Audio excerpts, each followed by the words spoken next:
Jeffrey Epstein, veremos cómo ganó mucho dinero, siendo de una familia pobre, con ayuda de su compañera de vida y trabajo, que sin ella no sería lo mismo. Empezaremos a descubrir un hombre, con una mente perturbadora. Su infancia fue normal. Nació en el barrio de Brooklyn, Nueva York, Estados Unidos, en el año 1953. Su padre Seymour es un jardinero y su madre Pauline es ama de casa y tiene un hermano llamado Mark que estudiaba con él en una escuela pública. Allí empezó a destacar, debido a su mente prodigiosa y su carácter observador. Era respetado por sus compañeros de colegio y no hacía nada a nadie, por lo que pasaba totalmente inadvertido, pero destacaban su dialecto y su gran inteligencia. Se graduó con 16 años, y allí fue cuando decidió matricularse en una universidad de New York, de matemáticas, pero era tan inteligente que se aburría con facilidad. Empezó con ganas la universidad, pero luego lo acabó dejando. En 1900, sin haberse sacado la universidad, se presentó a una escuela, de Dalton School, con un currículum que se inventó, diciendo que él tiene el título de matemáticas, para ser profesor.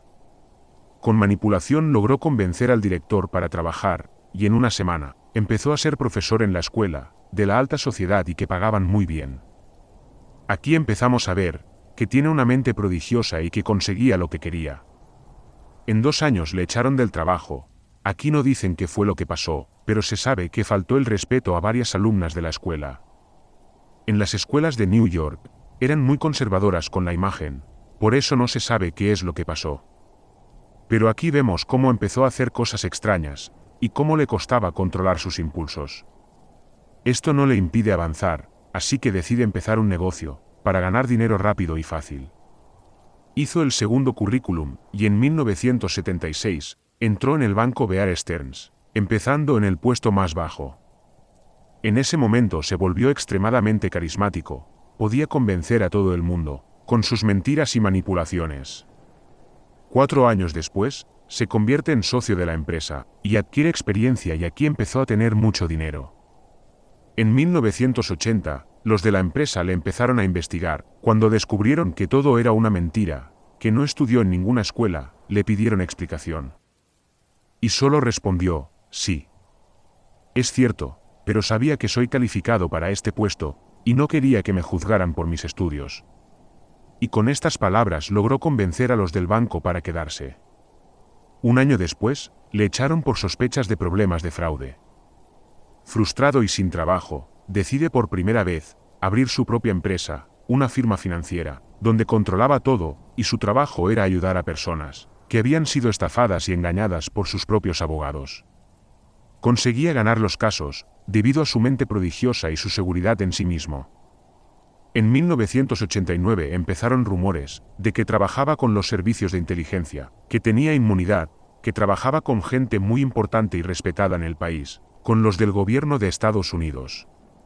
En este momento, explotó su parte de manipulador y mentiroso compulsivo y se volvió un gran estafador. Steven Soufenberg es el fundador y director ejecutivo y presidente de Towers Financial Corporation, de una agencia de cobro de deudas, que luego se descubrió que era un esquema Ponzi. Estamos hablando del mayor estafador de los Estados Unidos en ese momento, hablamos de millones de dólares defraudados.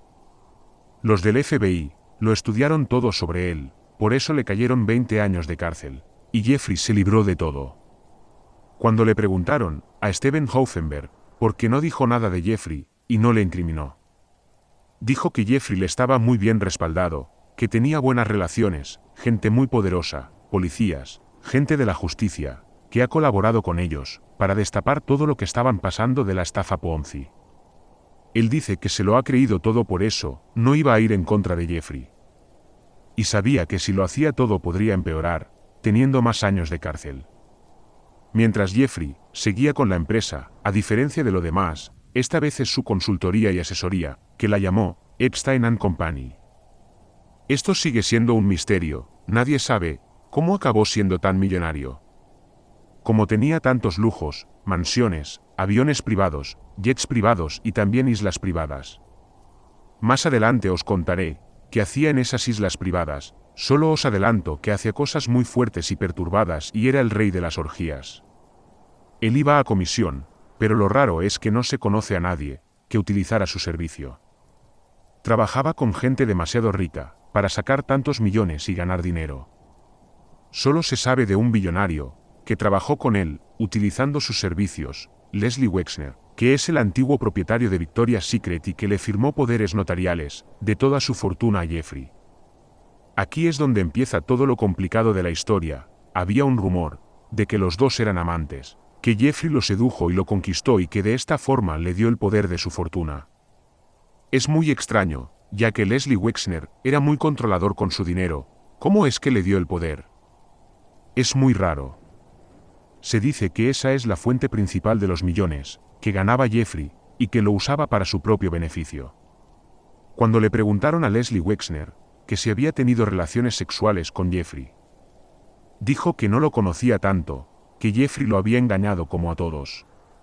Que le había dicho una cosa y luego le salió con otra, que le tenía manipulado y aseguró que solo era una relación laboral. Llegados a los años 80, con mucho poder y dinero, Ghislaine Maxwell era la persona que le traía todo a Jeffrey. Ella nació en 1961, en Francia, pero pasó toda su vida adulta en Londres, en Reino Unido. Ella es una chica de la alta sociedad de Londres. Su padre es Robert Maxwell, que murió en unas circunstancias extrañas. Ella es hermana mayor de 9 hermanos, la hija malcriada de su padre. La más lista, a diferencia de Jeffrey, era sociable, le encantaba mantener conversaciones, disfrutaba siendo el centro de atención, tenía facilidad de convencer a la gente con lo que se proponía, y lo hacía con educación y mucha táctica. En los momentos que ella acompañaba a su padre, conoció a Jeffrey, aunque no se sabe los detalles. Su padre era empresario, político y multimillonario y magnate de los medios británicos, fundador y presidente de Mirror Group, era mujeriego y adicto al juego y era muy conocido en el Reino Unido y corrían muchos rumores sobre él, que era agente secreto del Mossad. La pregunta es, ¿cómo murió? Pues fue en España, en las Islas Canarias, y el modo de su muerte fue muy raro. Dicen que estaba solo en su yate. Cuando le encontraron, estaba muerto en el Océano Atlántico, que se suicidó porque tenía muchas deudas, por su adicción al juego y el dineral que se gastaba en las mujeres. Su hija en cambio dice que eso no puede ser, que su padre se haya suicidado, que él realmente pasó cosas peores y nunca se le ha cruzado a la cabeza suicidarse. Afirma que alguien lo ha matado y que seguramente serán personas a las que debe mucho dinero. Y ahora empezamos a hablar de lo que realmente pasó con Jeffrey Epstein. ¿De qué crees que se acusa a Jeffrey? De muchas cosas, de prostitución, a veces infantil, traía mujeres a casa, que luego acababa teniendo sexo con ellas y a cambio de dinero esas chicas traían amigas y conocidas. ¿Cómo conseguían que las chicas fueran a ver a Jeffrey? Pues se les decía que fueran a su casa a darle un masaje, a cambio de 300 euros por una hora de masaje. Las víctimas relatan que estaba tapado con una toalla, por debajo estaba desnudo, estaba siempre tumbado, siempre las saludaba, y pedía que empezaran, masajeando los pies y mientras él empezaba a entablar una conversación normal y corriente, que hacían en su vida, si trabajaban o estudiaban, por sus padres, hablamos de chicas a partir de los 13 años hasta los 16 años. Habían mayores pero él se fijaba en jóvenes. Con estas conversaciones ellos sacaban información, que necesitaba el dinero o no, si eran estudiantes, que les hacía falta, que si podía traer más veces a las mismas o solo traerla una vez, todo depende del nivel de vida y necesidades. No es nada normal que una menor venga a una casa de un señor desconocido a hacerle un masaje. Luego al acabar les decía si se podían quitar la ropa, o les hacía quitarse solo la camiseta. Todo depende de la timidez de cada chica, y poco a poco iba abriendo camino. No le hacía falta usar las fuerzas, solo usaba su mente prodigiosa. Luego le pedía a las chicas que se quitaran la ropa, se giraba, y allí es cuando mantenía relaciones sexuales con las niñas. A veces cuando venía una chica que es demasiado tímida, él les pagaba igualmente y luego les decía, tráeme a una amiga o una conocida y les pagaré por el masaje, y a ti también te pagaré lo mismo que ellas y solo por traerlas y todas las chicas aceptaban. De esta manera logró tener un patrón fácil de traer chicas. Esto empezó, desde los años 90, ¿cuántas víctimas habrá tenido, allí desde que empezó? Y no solo los masajes, también todo tipo de manipulaciones que te puedes imaginar. Él era tan manipulador que te hacía creer que realmente te estaba haciendo un favor. Muchas víctimas cuentan que él tenía la facilidad de solucionar vidas económicamente, y cualquier objetivo que tengas, él lo lograba hacer realidad. Al ser tan conocido, por personas que tenían poder, podía hacer lo que quería, y era intocable ya que conocía personas muy influyentes. A cambio les decía a las chicas, que consigan su sueño, les decía que fueran a hacerle varios masajes. Por ejemplo, les propone pasar durante un mes, a hacer masajes, hasta que llegaban a pensar que lo necesitaban. De esta manera les hacía creer que ellas, lo necesitaban y daba a las chicas como un juguete a otros hombres. ¿Cómo les chantajeaba? Les decía si quieres ganar dinero o conseguir algo que ellas necesitaban. Decía vez a pasar un verano, con el señor tal que vive en Italia o Francia, que él te hará conseguir esto que necesitas. Esto lo hacía muchas veces. Hay un testimonio muy impactante, de Virginia Roberts de 16 años, que cuenta cómo empezó todo con ella. Ella quería ser masajista profesional, así que se han llevado bien nada más conocerse, y la iban llamando cada vez más. Hasta llegar a ser una relación rara, donde la chica venía siempre, tanto que lo hacían todo juntos, hacían vida normal, veían películas y series juntos en el sofá, donde venía la Virginia y cualquier otra chica. Luego cuando llegaba el momento del masaje, si alguna chica no quería hacer nada, Ghislaine le amenazaba de llamar a la policía, y de que cualquier cosa que decía de Jeffrey, a cualquier persona se encargaría de hacer su vida, un infierno, que los favores que le hayan hecho, se los quitaría, si le han dejado dinero, tendrían que devolverlo. Cogía el teléfono y hacía una llamada a unos policías corruptos, para saber información de la familia de las chicas y decía lo siguiente: vives con tu familia tal. Tu hermana se llama tal. Estudia en la escuela tal. Y así consiguió aterrorizarlas, y cuando tenía la información, colgaba el teléfono. Jeffrey y Ghislaine manipulaban siempre diciendo que tienen muy buenos contactos. La lista que tenían era muy poderosa aunque estas personas lo nieguen. Tenían mucho poder, por ejemplo, eran amigos de Bill Clinton, del príncipe Andrés, Donald Trump, Stephen Hawking, Bill Gates, y esto no significa que ellos hicieran lo que él hace. Lo más seguro es que en esos años se sabían cosas pero no se decía nada, debido a que todos pensaban que eran chicas que buscan fama y dinero con personas mayores.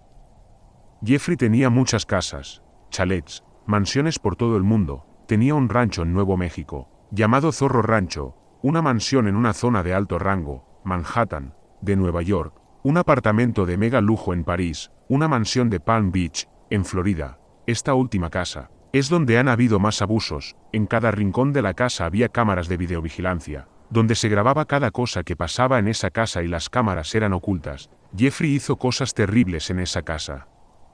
Muchos famosos, políticos y magnates, que estuvieron en las casas, hicieron orgías con todo tipo de niñas. Esas cámaras habían grabado cosas horribles que sucedieron allí.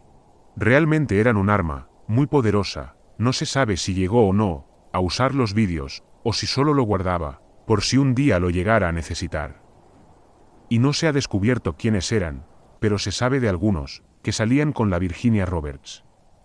Por ejemplo, el príncipe Andrés, que luego salió en la televisión británica, y decía que no se acuerda de esa foto. Es la respuesta más tonta que he escuchado, ya que es imposible que no se acuerde de una foto. Lo raro es que no han encontrado estas cintas de las grabaciones, o si la han encontrado, la habrán quemado, o aún están en un lugar guardado. Donde vieron más orgías y depredadores sexuales, fue sin duda en la isla privada de Jeffrey Epstein, Little St. James, pero más conocida como la Isla de las Orgías. Es una isla muy pequeña, que está en medio de las Islas Vírgenes Británicas, cerca de Puerto Rico. Es una isla muy bonita. Allí venían niñas, mujeres espectaculares y despampanantes.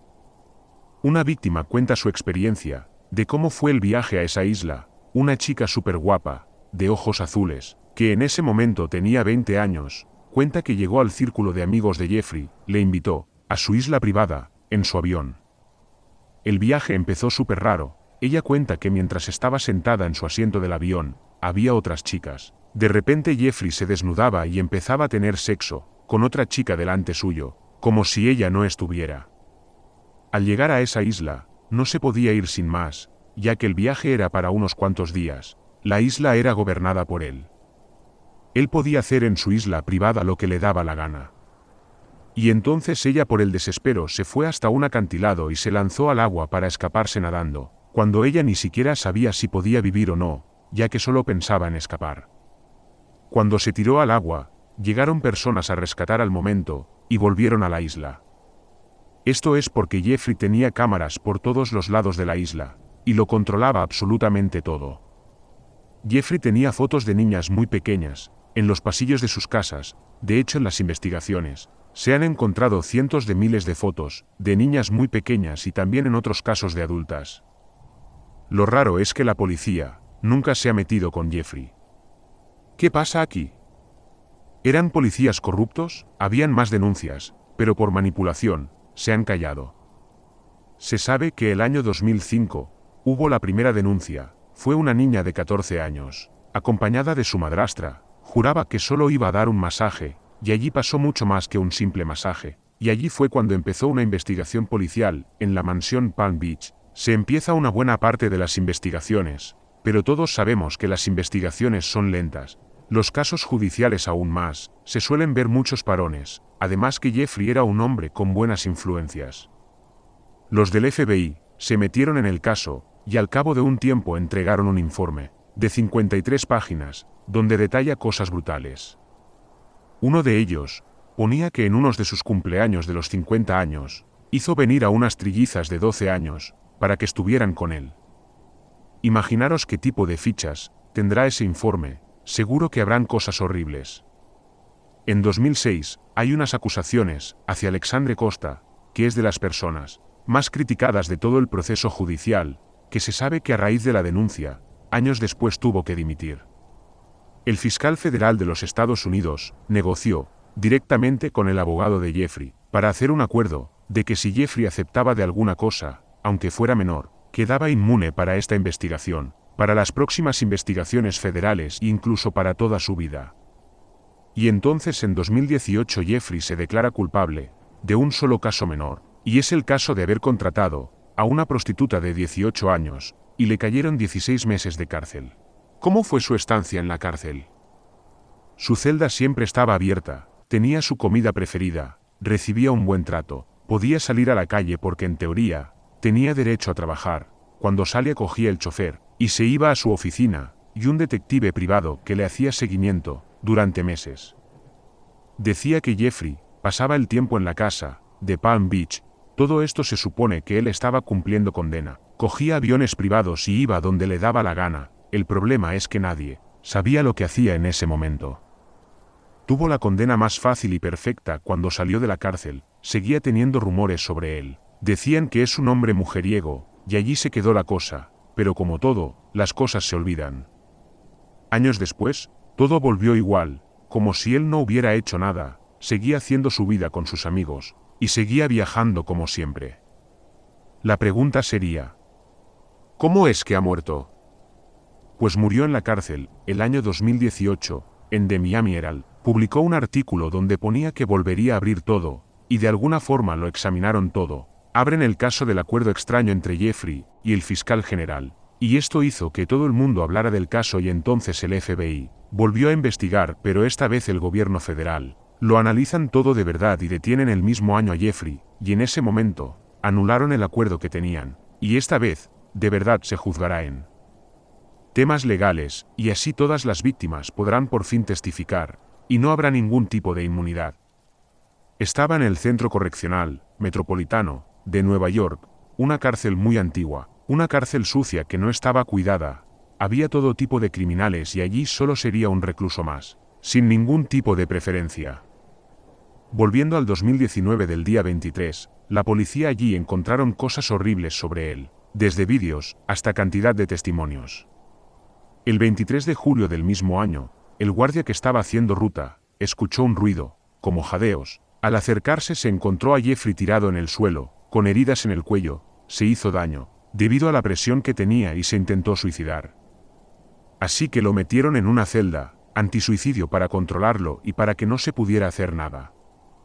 La celda estaba con cámaras de videovigilancia, tenía luces las 24 horas y las paredes eran de cristal, la celda estaba totalmente vacía, y sin ningún material asequible.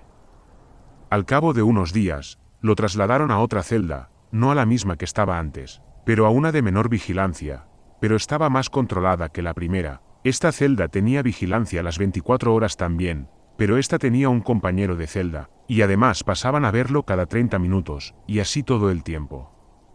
El 10 de agosto del mismo año, a las 6:30 de la mañana, Jeffrey estaba tumbado en el suelo, tapado con una manta. Cuando se la quitaron, encontraron que estaba muerto.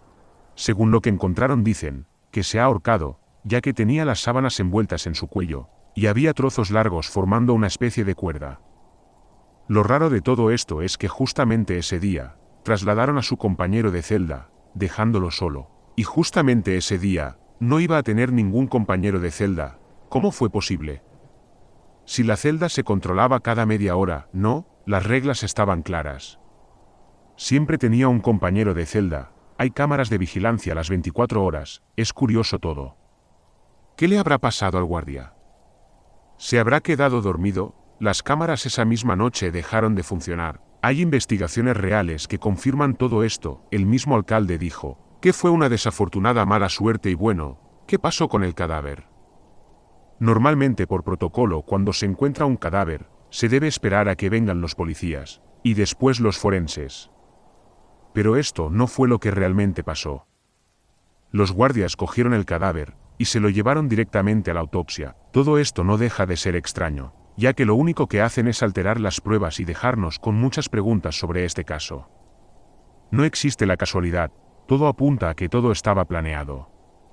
Además, le hicieron una autopsia alternativa, y un médico forense determinó que había muchas lesiones, que no concordaban con que uno se suicide, y menos aún que fuera un ahorcamiento. Esta autopsia mostraba que tenía un hueso roto en el cuello. ¿Cómo se habrá roto un hueso del cuello? Si dicen que fue ahorcamiento. ¿Qué crees que pasó? ¿Que se ha suicidado, o que le han asesinado?